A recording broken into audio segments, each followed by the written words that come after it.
all you got to say is, man, I'm a Yale alum, and bam, you got a job. Hello guys, and welcome back to my channel. So guys, I bring you this interesting clip that I found on TikTok, guys.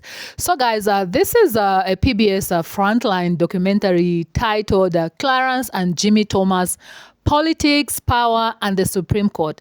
So guys, this is for better understanding of why Clarence Thomas hates affirmative action, guys. So let's get into the video. Leave your own thoughts in the comment section after watching this video, and I'm gonna play the stitches for you guys. That was our perception. He had thought, well, you know what? I just go make me a bunch of money, maybe go to New York and be a lawyer. He and Kathy moved into married student housing. They made a connection with their neighbor. We were both in married student housing. He set up his study room in what should have been, you know, a joint storage room. His classmate, John Bolton, would become UN ambassador, Undersecretary of State, and National Security Advisor. And we started talking and talked for the next 2 years, basically, and that's where we got to know each other. Over time, Thomas would open up to Bolton. I don't think he was terribly happy at the law school. Look, people at Yale Law School, generically speaking, are a pretty arrogant group. They think that they're going to rule the world. For example, in the year ahead of us were Bill and Hillary Clinton. That was kind of the atmosphere. I don't think Clarence came with that in mind for himself, and I think it was kind of off-putting. And there are other black students there, but again, the black students who are there, like, he doesn't feel they are like him. He's not part of the elite. They're, in his mind, privileged kids, you know, the sons and daughters of doctors and lawyers. So he feels, again, like the outcast. He believed that people assumed he was there as a beneficiary of affirmative action, and it grated on him. He has this feeling of, oh, I'm around these white students who he senses question his presence at Yale. How is it that you, not just you, Clarence Thomas, but you, all you black students are here? Is it because of merit, or is it because of affirmative action? There was one law professor, Ralph Winter, who, in a challenging way, mentioned this. People don't think, you know, you deserve to be here, that kind of thing. And Thomas doesn't take it as a challenge, he takes it as a slight. Rather than try to fit in, Thomas tried to stand out. He dressed in overalls and a t-shirt. It was kind of a uniform. Neither one of us was terribly rich, so I didn't wear overalls, but I understood what it meant for him. With Clarence Thomas, what you see is somebody who's isolating himself. And he's kind of saying, you know, I don't want to try to join you, maybe because he doesn't want to be rejected again. After 3 years of Yale Law School, graduation was nearing. But Clarence Thomas wasn't getting the offers he expected from prestigious law firms. He was saying that he wasn't getting the kind of offers that other students were getting. And we couldn't understand it. We thought that, well, you know, you're at Yale, and if you're not getting offers, something's wrong, you know, because that's the whole purpose of going to those schools. Thomas would never forget the sting of those rejections. He said he would keep stacks of rejection letters he had gotten from law firms. Even when he was like a Supreme Court justice, he had these letters just to sort of remind him of those, again, this feeling of rejection by kind of the elite law firms. He had his Yale law degree, and he had a 10-cent stamp stuck to it. You know, like a 10-cent price tag stuck to it. Because he's like, yeah, this is what it's worth, right? 10 cents, right? No more. He came to blame affirmative action for the rejection he felt. Now I knew what a law degree from Yale was worth when it bore the taint of racial preference. I was humiliated and desperate. He thought that his degree was devalued, that he didn't get the same kind of cachet out of the degree once he was looking for a job and trying to move in his career. He assumed that others were assuming that it's a Yale law degree, but with an asterisk next to it. I disagree. I disagree totally. Orion Douglas had a strikingly similar academic journey to Clarence Thomas's. Scholarship to Holy Cross, law school, eventually becoming a judge.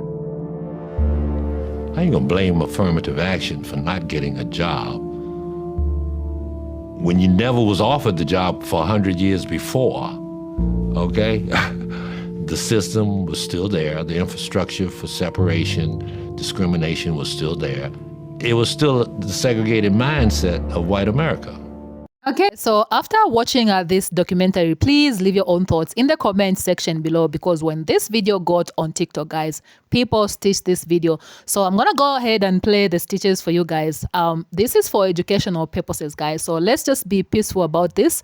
Yeah, so let's roll the stitches. So yes, Justice Clarence Thomas is probably one of the strongest critics against affirmative action on the entire court. He does not like it at all.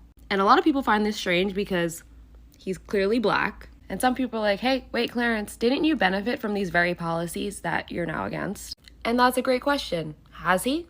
Let's do a quick rapid-fire history lesson of Justice Thomas's personal relationship with affirmative action.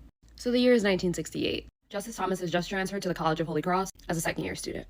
The College of Holy Cross at that time was looking to diversify the student body.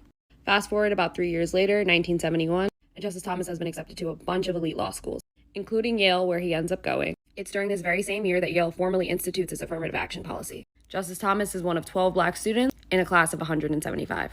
So now he graduates from the best law school in the world, but he cannot get a job. None of the big law firms will hire him, and he believes that they think he's unqualified because of affirmative action. It's during this time he gets a call from John Danforth, who was the Attorney General of Missouri. Danforth, who later goes on to be the senator, is a big proponent of affirmative action. He's quoted as saying, "My ambition was that the AG's office was to be the best law office in the state. Did I also think that it was important to have a diverse office? Yes, I did. And did I think that it was important that it would be wonderful to hire Clarence Thomas for that reason? Yes." Sounds like affirmative action to me.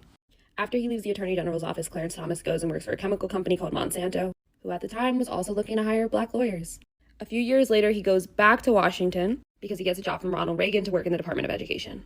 Clarence Thomas himself has acknowledged that for this role, he was a diversity hire. Shortly thereafter, he becomes chairman of the EEOC. They were specifically looking to hire a black person for this role. We know this because 6 other black women turned it down before Thomas. Then in 1990, he is nominated to the DC Circuit by George H.W. Bush. He serves as a judge for 1 year before he is nominated to the Supreme Court by George Sr. to fill Thurgood Marshall's spot, who was the first ever black Supreme Court justice. Anyway, the rest is history. So yeah, he has arguably benefited from affirmative action policies. That's not to say you can't be against something that you have benefited from, but it's important that we acknowledge it. Either way, it doesn't look like Justice Thomas will be changing his views on affirmative action anytime soon. Okay, guys, so one of you sent me these points that I should add them to this video. So let me just go ahead and read them out loud, guys. And it reads, Clarence Thomas is not the complete to blame on all this. Yes, we all know which side he's on, but it's not all entirely on him. The media is doing this. They put him as the picture, like they saw decisions were entirely made by him. That's what they want. We need to stop paying attention to that. Yes, he does play a role in it, but at the same time, he's not the only reason. He couldn't just change all things on one vote. It was multiple voices. If your parents have been lived long enough, they know his style. He's doing what he does. But the media loves to blame us as black people. Most of the time, we are falling into it just by pointing fingers. Okay, guys, let me just hold on to that, and then I will read the other part at the end of this video. So, last year when they struck down Roe v. Wade, it was Justice Clarence Thomas that said that other decisions should be revisited, like the Obergefell decision that guaranteed gay marriage. I said then that, and I asked, hey, Clarence, when you want to revisit Loving v. Virginia, which struck down miscegenation laws and allowed for interracial marriage. Flash forward. Now the Supreme Court has gotten rid of affirmative action in hiring and in schools, taking us a little bit further back to segregation. Now that the Supreme Court has said that a web designer who hasn't even started her fucking business yet can discriminate openly against members of the LGBTQIA, I ask this question again. Hey, Clarence, when are you going to revisit Loving v. Virginia? Now, I say this fully knowing that my wife is white, that I have been married to her for 16 years, and that if Loving v. Virginia is overturned, it would make my marriage illegal and probably put me in jail. But you know what? It would do the same thing to Clarence Thomas and his marriage to Ginni, a white woman. See, this 6-3 supermajority Republican Supreme Court has already basically said anything that makes heterosexual Christians feel funny has to go. Heterosexual white Christians feel funny. It has to go. And you don't think interracial marriages is one of those things, do you? So when are you going to revisit it, Clarence? Put your marriage on the table. Put mine on the table. Put millions of married couples' lives and relationships on the table. You have no problem taking away a woman's right to be able to control her own body. You have no right thinking about taking away the right of tax-paying citizens who just so happen to be gay and lesbian and trans to be married. But I noticed you don't want to touch that one, do you? Awful cowardly of you, isn't it, Clarence? So show me something. Let's put our marriages on the table. Revisit Loving v. Virginia. Sure, I might actually be arrested for being with the woman I've been with for 20 years. But guess what, Clarence? You'll be in the cell next to me. You know, I'm really a content creator that talks about like lifestyle, specifically my life, which, you know, to me is the most interesting. But I can't get away from this like political piece, and I try to be funny, but at the same time, this is really bothering me. I thought of something that Joy Reid said yesterday, actually on her talk show, which was, I believe that she said she went, I want to say Harvard, but it might be Yale. I'm so sorry, Joy. But what she said was so interesting. Her first year there, she said she was miserable because people really did question her. Like, why is she here? And there was an actual fight in her like freshman class between like, you know, the black students, the white students, like the white students questioning, why are the black students here? How'd they get here? They took seats from people. So I want to just talk a little bit about this in reference to Clarence Thomas. Clearly, Clarence had a similar, you know, experience where it was just like, oh, why is he here? He didn't get here because he's smart. You know, he got here because he's black. And they're taking away a white person's spot and blah, blah, blah. Even my own sister, one of my mom's friends accused that, you know, said something like along the lines of my sister got into her college, you know, because she was black. Like, I don't think so. The girl's brilliant. Try again. But anyway, it's not abnormal for black people to feel like just, you know, out of sorts and to be made to feel out of sorts in predominantly white universities. I mean, I went to one myself, so I get it. But at the same time, I can't take that experience and put that on everybody because everybody did not have that experience. There are people of color that went to, you know, all white boarding schools and all white universities that don't have that experience that Joy Reid or Clarence Thomas or even myself had at times at predominantly white universities. So at the same time, Clarence Thomas, you know, went to school in what, like the very, very early 70s, which was like right after civil rights. So if you thought everything was going to be fine, I mean, for God's sakes, Martin Luther King had been dead for, you know, 5-6 years at that point in time. Like, what do you expect? So it was crazy and there's no excuse for it. But yeah, it was a crazy time that you went to a college that was predominantly white. I also went to a predominantly white school. Joy Reid went to a predominantly white school, but it's not our you know, it's not up to us to sit there and say everybody felt the same way. So now I'm going to take away affirmative action. I'm not going to let people feel the way I felt, and other people are going to respect the fact that I got into this college the right way, not because of my race. Boy, sit down somewhere. You have ruined it for people of color. You have ruined it for women who used to and probably still do have affirmative action rules apply to them, to colleges that were predominantly male. I mean, thanks a lot, Clarence Thomas. Thanks a lot. Okay, guys, so here is the other piece from this brother, guys, and it reads, he's not the only one that made this decision. And at the end of the day, if you look at statistics, we didn't really benefit from affirmative action in colleges like we think we did.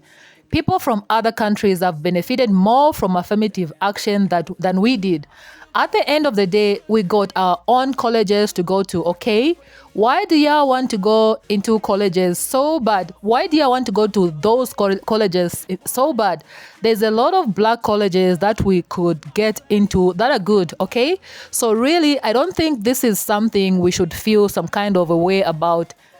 Did it help more of our people? Well, Elitu, that's how he ended these details, guys. And that's all I had for you guys in today's video. Please let me know, leave your own thoughts in the comment section below. Subscribe if you have not subscribed to this channel, and I will definitely see you in my next video.